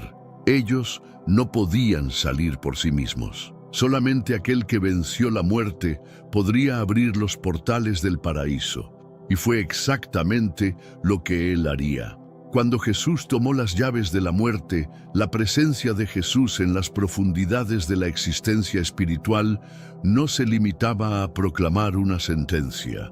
Aquello que él hizo en aquel dominio invisible ultrapasaba cualquier acción simbólica. Era, en verdad, el desenlace de una guerra antigua, trabada desde antes de la fundación del mundo. Y en aquel momento silencioso a los ojos humanos, él avanzaba para sellar lo que había venido a hacer, tomar con autoridad aquello que había sido usurpado desde el Edén, el dominio sobre la muerte. Durante toda la historia bíblica, la muerte fue presentada como enemiga del hombre. Desde Génesis capítulo 3, donde la caída inaugura la separación entre Dios y el ser humano, la muerte se volvió símbolo de ruptura, de condenación, de barrera infranqueable. A lo largo de los siglos, los hombres vivieron bajo el peso de la sentencia. Polvo eres y al polvo volverás. Pero esa sentencia no fue dejada sin respuesta. Desde los primeros capítulos de la Biblia, la promesa de un descendiente que aplastaría la cabeza de la serpiente ya indicaba que la victoria sería conquistada desde dentro de la propia realidad humana. Cuando Jesús murió, no fue apenas como el Cordero que quita el pecado del mundo. Murió como aquel que entraría en la realidad de la muerte para enfrentarla con la justicia de Dios. Por eso, Apocalipsis capítulo 1, versículo 18, registra sus palabras con claridad. Estuve muerto, mas he aquí que vivo por los siglos de los siglos, y tengo las llaves de la muerte y del Hades. Las llaves representan autoridad, posesión, derecho de abrir y cerrar. Y esas llaves estaban en las manos de quien nunca debería haberlas tenido: Satanás, el acusador, El padre de la mentira había construido su imperio sobre la base de la muerte, pero ahora esa base estaba siendo destruida desde adentro. La Biblia describe este acto de conquista con términos que revelan su dimensión espiritual. Colosenses capítulo 2, versículo 15, afirma que Jesús despojó a los principados y potestades y los exhibió públicamente, triunfando sobre ellos en la cruz. Aunque la cruz haya ocurrido en el plano físico, el triunfo ocurrió en las dimensiones espirituales. Al morir sin pecado, el Cristo desarmó a los poderes espirituales de la maldad, pues no había acusación que pudiera detenerlo. Este despojamiento no fue apenas teórico, fue práctico, directo, absoluto. Los principados y potestades, fuerzas espirituales organizadas para mantener al hombre bajo esclavitud, perdieron su principal instrumento de control, el miedo a la muerte. Hebreos capítulo 2, versículos 14 y 15, declara que Jesús participó de la carne y de la sangre para que por medio de la muerte destruyese al que tenía el imperio de la muerte, esto es, al diablo, y librase a todos los que por el temor de la muerte estaban durante toda la vida sujetos a servidumbre. El imperio de la muerte no fue apenas vencido, fue desmontado. El acto de tomar las llaves de la muerte y del Hades no fue un gesto simbólico o poético, fue una transferencia real. Hasta aquel momento, nadie había escapado de las manos de la muerte por cuenta propia. Incluso los milagros de resurrección realizados por profetas o por Jesús en su ministerio eran apenas suspensiones temporales. Las personas volvían a la vida, pero volvían para morir nuevamente. Pero ahora era diferente. El propio autor de la vida había entrado en la muerte y salido de ella con las llaves en sus manos. La escena descrita en el Salmo capítulo 24, versículos 7 al 10, gana nuevo sentido a la luz de este contexto. Alzad, oh puertas, vuestras cabezas, alzaos vosotras, puertas eternas, y entrará el Rey de Gloria. La pregunta que eco enseguida: ¿quién es este Rey de Gloria? No es apenas retórica, es un anuncio espiritual. El rey que antes se había humillado hasta la muerte, ahora entraba triunfante, no en las calles de Jerusalén, sino en los portales eternos de la realidad espiritual. No venía como prisionero, sino como conquistador, y las estructuras invisibles se abrían ante él. Esta conquista fue hecha en silencio para los hombres, pero fue el evento más impactante del mundo espiritual. Ningún ejército marchó, ningún templo se iluminó, ninguna trompeta fue escuchada en la tierra, pero en los cielos, en las regiones celestiales y en las profundidades del abismo, el impacto fue absoluto. El Cristo crucificado ahora era el Cristo victorioso, y esa victoria era total, irrevocable, definitiva. Mientras las tinieblas espirituales aún reverberaban con la proclamación del Cristo y la conquista de las llaves de la muerte y del Hades, había una multitud en silencio aguardando. No estaban encadenados, tampoco en tormento. Estaban en descanso, pero era un descanso provisorio, una pausa reverente antes del cumplimiento de una promesa. Eran los justos, aquellos que murieron en la fe, conforme descrito en Hebreos capítulo 11, que vivieron sin recibir en vida la plenitud de lo que les fuera prometido. Hombres y mujeres que no retrocedieron aún sin ver al Mesías con los propios ojos. Y ahora allí en el seno de Abraham veían ante sí al propio autor de la fe. El paraíso, como Jesús lo llamó al ladrón en la cruz, era un lugar real, pero temporario.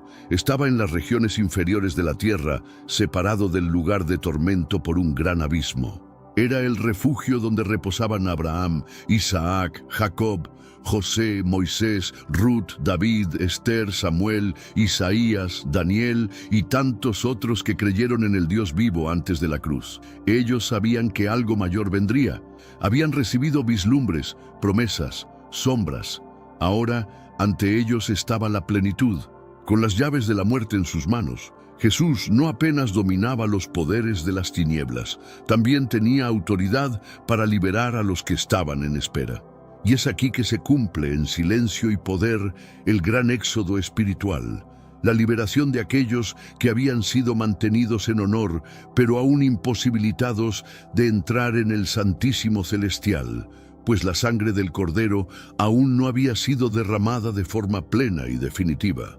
Ahora, con el sacrificio completo, el acceso estaba liberado. Mateo capítulo 27, versículos 52 y 53, trae una pista poderosa de este momento. El texto afirma que al morir Jesús, los sepulcros se abrieron y muchos cuerpos de santos que dormían fueron resucitados. Y saliendo de los sepulcros, después de la resurrección de él, entraron en la ciudad santa y aparecieron a muchos. Poco se habla sobre este pasaje, pero revela que algo sobrenatural aconteció de forma literal y visible. Aquellos santos no estaban apenas vivos en espíritu, sino que también se manifestaron en carne. Este evento, por más misterioso que parezca, tiene conexión directa con lo que Pablo describe en Efesios, capítulo 4, versículo 8. Subiendo a lo alto, llevó cautiva la cautividad. Esta expresión, llevar cautiva la cautividad, remite a la liberación de los santos del Antiguo Testamento, que hasta aquel momento no podían subir a los cielos, pues el acceso aún no estaba garantizado por la redención plena. Ahora Jesús no apenas descendió, sino que subía y con él una multitud. Este movimiento de liberación no fue simbólico, fue real. Los que habían sido mantenidos en el paraíso, en honor, ahora eran conducidos a la presencia plena de Dios.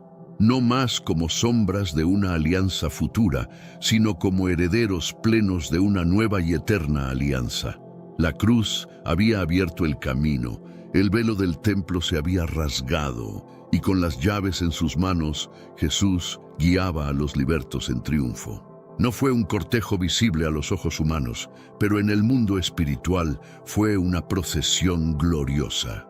El primer gran movimiento colectivo rumbo al cielo, el verdadero éxodo, no más saliendo de Egipto, sino saliendo de las profundezas de la tierra.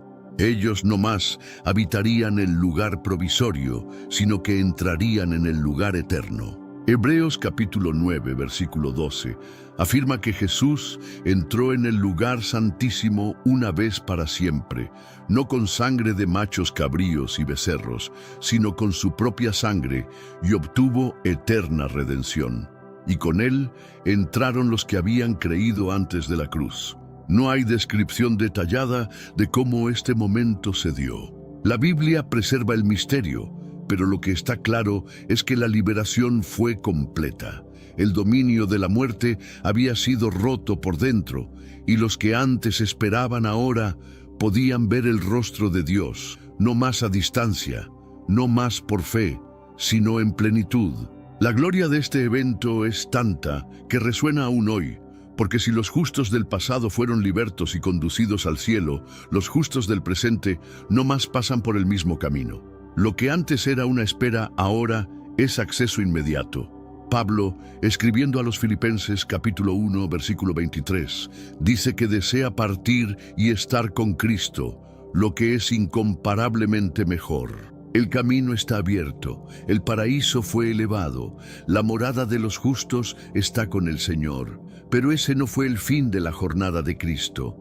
Antes de retornar a la tierra y revelarse resucitado, había aún un acto final, un movimiento celestial que sellaría todo lo que había sido conquistado. Porque el Cordero, ahora vivo, necesitaba subir en gloria y presentar ante el Padre el precio pagado por toda la redención. Y ese momento sagrado estaba por acontecer, porque la promesa no era apenas derrotar la muerte, era liberar a los cautivos y llevar de vuelta consigo a los que esperaban desde la antigüedad. El movimiento espiritual había sido completo. Jesús había descendido a las regiones más profundas de la realidad, proclamado su victoria a los espíritus en prisión, despojado al imperio de la muerte de su poder, liberado a los justos que aguardaban en el paraíso, Y ahora, con las llaves de la muerte y del Hades en sus manos, se preparaba para ascender. Pero no sería un simple regreso, era el retorno de un rey victorioso. Aquel que había sido molido por los pecados del mundo, ahora subiría con la sangre del sacrificio eterno, cargando en su victoria el peso de cada alma redimida. El cielo, hasta entonces silenciado por el luto de la creación, se preparaba para recibir al Cordero en gloria, pero había algo aún más profundo a punto de acontecer. La redención que fue ejecutada en la cruz, proclamada en las tinieblas y sellada en la liberación de los cautivos, ahora necesitaba ser presentada ante el propio trono eterno. Y ese momento, envuelto en reverencia y misterio, es mencionado de forma singular en Hebreos capítulo 9, versículo 12. No por sangre de machos cabríos y de becerros, sino por su propia sangre, entró una vez para siempre en el lugar santísimo, habiendo obtenido eterna redención. No se trataba del templo terreno, sino del lugar santísimo celestial, el lugar donde la presencia de Dios no es sombra ni símbolo, sino plena manifestación de su gloria. Fue allí que el Cristo entró, llevando no apenas las marcas de la cruz, sino también el testimonio del rescate consumado. La cruz no era más un instrumento de dolor, se había vuelto el puente entre la tierra y el cielo. En este acto invisible a los ojos humanos, la justicia divina fue plenamente satisfecha. La sangre inocente no clamaba por venganza, sino por reconciliación. Y ante el Padre, el Hijo se presentó no como mártir, sino como sumo sacerdote eterno, aquel que había cumplido cada exigencia de la ley, cada profecía, cada sombra del Antiguo Testamento. Y al hacer eso, selló para siempre el acceso directo entre Dios y el hombre. Pero mientras el cielo se abría para recibirlo, la tierra permanecía en silencio. Era el tercer día. Los guardias estaban aún apostados ante el sepulcro, ajenos a la dimensión de los acontecimientos. Los discípulos, recogidos en luto, no imaginaban que algo ya había cambiado en todo el universo. El mundo seguía en su ritmo común, sin saber que en aquel exacto instante el destino de la humanidad ya no era más el mismo. La ascensión espiritual de Jesús, antes de su resurrección corporal, revela que había un orden en cada etapa del plan divino. La resurrección no fue el primer paso de la victoria, sino su consecuencia. Él ya había vencido antes de que la tumba fuera abierta. Ya había triunfado antes, incluso de que las mujeres encontraran la piedra removida. El Cristo resucitado no estaba volviendo a la vida. Estaba trayendo consigo el testimonio de que la vida había vencido la muerte de una vez para siempre. Este es el misterio que muchos aún no comprenden.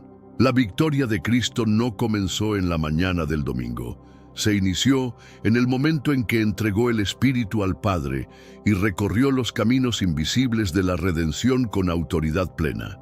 Cada paso, cada acción, cada palabra cargaba el peso de la eternidad. La redención no fue improvisada, fue arquitectada con precisión divina, manifestada en gloria y concretizada en las dimensiones que los ojos jamás pudieron vislumbrar.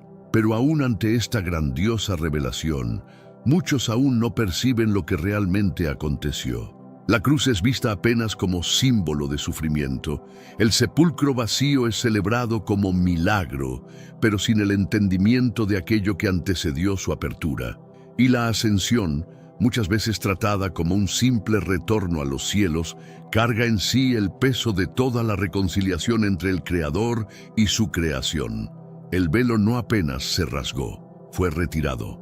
El abismo no apenas fue iluminado, fue vencido. La muerte no fue interrumpida, fue desarmada. Y ahora el Cristo glorificado carga en su nombre la autoridad que ningún otro jamás poseerá. Filipenses capítulo 2, versículos 9 al 11 confirma: por lo cual Dios también le exaltó hasta lo sumo, y le dio un nombre que es sobre todo nombre, para que en el nombre de Jesús se doble toda rodilla de los que están en los cielos y en la tierra y debajo de la tierra. Esta exaltación no es futura, es presente. Él está vivo, entronizado e intercede por aquellos que creen en su obra. Pero, ¿cuántos de hecho comprenden la profundidad de lo que aconteció en esos 3 días? Porque aún entre los que conocen la historia de la cruz, pocos se sumergen en el misterio de aquello que ocurrió entre el último suspiro y el primer rayar del domingo. Hay más que dolor, hay más que sangre, hay más que victoria. Hay una jornada espiritual que cambió la historia de la existencia.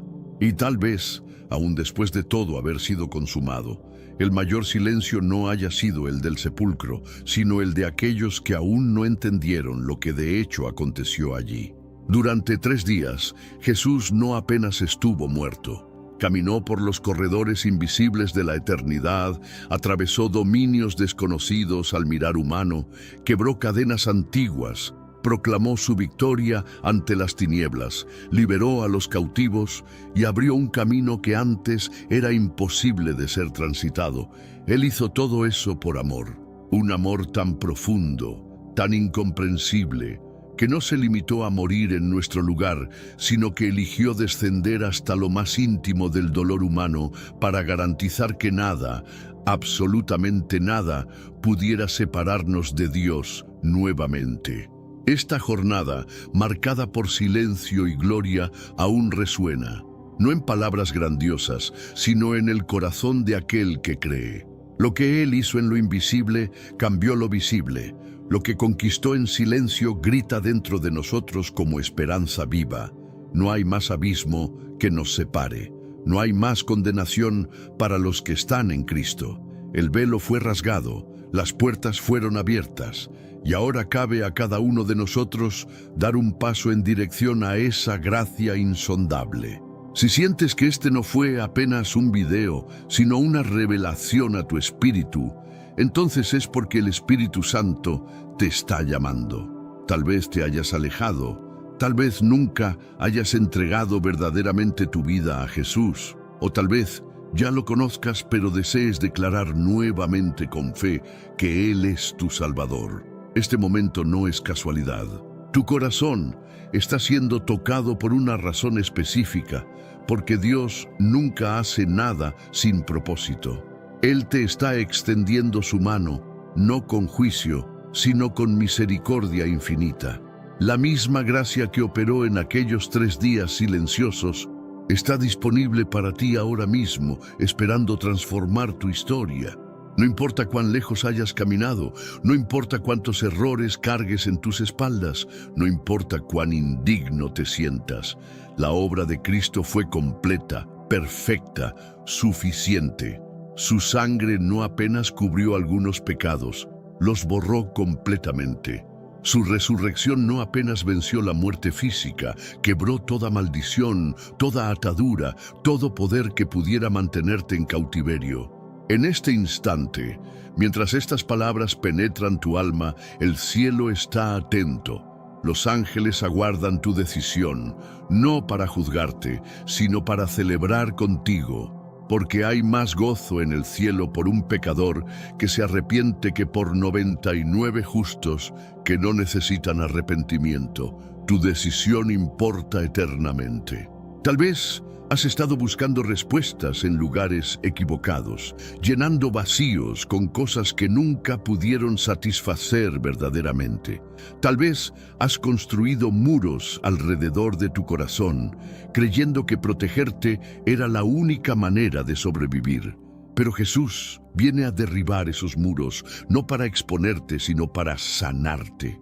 La libertad que Él conquistó en aquellos 3 días no es apenas teológica, es práctica, real, transformadora. Es libertad del miedo que te paraliza, de la culpa que te consume, de la vergüenza que te define, de los patrones destructivos que te esclavizan. Es libertad para ser quien Dios diseñó que fueras desde antes de la fundación del mundo. Su amor no es condicional a tu desempeño. No necesitas limpiarte antes de venir a Él. Él te limpia cuando vienes. No necesitas ser perfecto para ser acepto. Su perfección es imputada sobre ti cuando decides creer. No necesitas entender todo, apenas necesitas dar el primer paso de fe y Él se encarga del resto. Este es tu momento de decisión, no mañana, no la próxima semana, no cuando te sientas más preparado. Ahora mismo, donde estás, como estás, con todo lo que cargas, porque la salvación no viene por obras para que nadie se gloríe, viene por gracia, mediante la fe, y esto no de nosotros, sino que es don de Dios. Si algo dentro de ti está resonando con estas palabras, si sientes un llamado en lo profundo de tu ser, no lo ignores. Es el Espíritu Santo testificando con tu espíritu que puedes ser hijo de Dios. Es la voz del Padre Celestial diciéndote que hay lugar para ti en su mesa, en su familia, en su corazón. La oración más simple puede cambiar tu eternidad. No necesitas palabras elaboradas o fórmulas perfectas. Apenas necesitas un corazón sincero que reconozca su necesidad de salvación y que crea que Jesús es el camino, la verdad y la vida. Él está esperando con brazos abiertos, listo para recibirte tal como eres. Entonces, si tu corazón está siendo tocado ahora mismo, no pospongas esta decisión. Inclina tu cabeza, cierra tus ojos y habla con Dios desde lo más profundo de tu alma. Dile que reconoces tu necesidad de Él, que crees en el sacrificio de Cristo, que lo recibes como tu Señor y Salvador. Y cuando lo hagas, sabrás que aquellos 3 días de silencio y gloria no fueron apenas historia antigua, sino el momento que cambió tu destino eterno, porque lo que Él conquistó allí ahora es tuyo por la fe. ¿Te has preguntado alguna vez qué pasó realmente después del diluvio? La mayoría conoce la historia de Noé y el arca, pero lo que sucedió después es 1000 veces más sorprendente. Hoy te revelaré los secretos mejor guardados de la humanidad post-diluviana, esos episodios que cambiaron para siempre el curso de la historia humana. Prepárate porque lo que estás a punto de descubrir destroza todo lo que creías saber sobre los orígenes de la civilización. Visualiza este momento. Abres los ojos y eres uno de los últimos 8 humanos sobre la faz de la Tierra. Todo lo que existía antes se ha convertido en silencio y lodo, sin ciudades, sin caminos, sin rastros de civilización. Solo el eco del juicio divino resonando en un planeta reiniciado. Esta es la realidad que enfrentaron Noé y su familia cuando las aguas finalmente retrocedieron. Pero aquí viene lo fascinante. Su primera reacción no fue construir refugios ni buscar comida. Su primera acción fue construir un altar y ofrecer sacrificios. Lo que sucedió en ese altar cambió las reglas del juego para siempre. Dios percibió el aroma del sacrificio y tomó una decisión que determinaría el futuro de toda la humanidad. Nunca más volveré a maldecir la tierra por causa del hombre. ¿Captas la magnitud de esta promesa? Después de borrar por completo a la humanidad anterior, Dios decide establecer un nuevo tipo de relación con los sobrevivientes.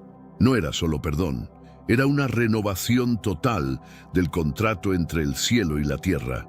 Aquí viene la parte que nadie te dice. Las primeras palabras que Dios pronunció en el mundo postdiluvio fueron: «Sed fecundos, multiplicaos y llenad la tierra». Pero esta vez, estas palabras llevaban un peso completamente diferente.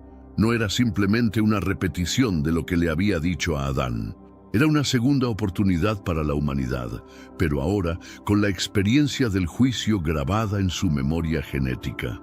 Noé y sus hijos conocían el precio de la desobediencia, y con ese conocimiento debían reconstruir el mundo. Si crees que el arco iris es solo un fenómeno meteorológico bonito, estás completamente equivocado. El arco iris es la primera señal contractual visible entre Dios y la humanidad en la historia registrada. En el hebreo original, la palabra para arco es la misma que se usa para arco de guerra. Dios estaba literalmente colgando su arma en el cielo, declarando una tregua eterna con la humanidad. Era como si el guerrero celestial dijera: mi arco ya no apunta hacia la tierra, sino hacia el cielo. Pero aquí está el detalle increíble. Este pacto no dependía de la conducta humana. No era condicional, era unilateral, basado únicamente en la decisión soberana de Dios. Incluso sabiendo que el corazón humano seguiría siendo malvado, decidió comprometerse con la preservación de la vida. Estableceré mi pacto con vosotros. Nunca más será exterminada toda carne con aguas de diluvio. Esta declaración transformó el cielo de ser un símbolo de juicio a convertirse en un lienzo de esperanza. Cada vez que vemos un arco iris, estamos contemplando la firma de Dios en un contrato eterno. No es decoración celestial, es documentación divina. Después del diluvio, algo cambió radicalmente en la relación entre los seres humanos y los animales. Por primera vez en la historia, Dios introdujo el miedo instintivo de los animales hacia los humanos. El temor y el miedo de vosotros estarán sobre todo animal de la tierra. Esta no fue una maldición, sino una medida de protección. En el mundo post-diluvio, donde la supervivencia sería más difícil, este miedo instintivo evitaría que los humanos fueran constantemente atacados por bestias salvajes. Aquí viene algo que cambió para siempre la alimentación humana. Todo lo que se mueve y vive os será para mantenimiento. Por primera vez en la historia, los humanos recibieron permiso divino para comer carne. Antes del diluvio, la humanidad era vegetariana. Ahora, ante un ecosistema devastado y recursos limitados, Dios amplió las opciones alimenticias, pero no sin restricciones. Pero carne con su vida, que es su sangre, no comeréis. Esta prohibición estableció un principio eterno. La vida es sagrada y pertenece a Dios. La sangre, como símbolo de la vida, debía ser tratada con reverencia. Esta regla preparó el terreno para algo aún más importante: la introducción de la pena capital. El que derrame sangre de hombre, por el hombre su sangre será derramada, porque a imagen de Dios es hecho el hombre. Cuando crees que la historia no puede volverse más intensa, aparece el primer escándalo de la nueva era. Noé, el hombre justo que construyó el arca, protagoniza una caída que revela que el corazón humano no había cambiado. Noé plantó una viña, hizo vino y se embriagó hasta quedar desnudo en su tienda. El predicador de justicia, el hombre que había caminado con Dios, ahora yacía vulnerable y expuesto. Esta imagen es brutalmente honesta. Incluso los más justos pueden caer. La reacción de sus hijos reveló sus corazones. Cambió la desnudez de su padre y se lo contó a sus hermanos con burla. Pero Sem y Jafet tomaron una túnica, caminaron hacia atrás y cubrieron a su padre sin mirarlo. El contraste es devastador. Mientras unos se exponen, otros cubren. Mientras unos se burlan, otros restauran.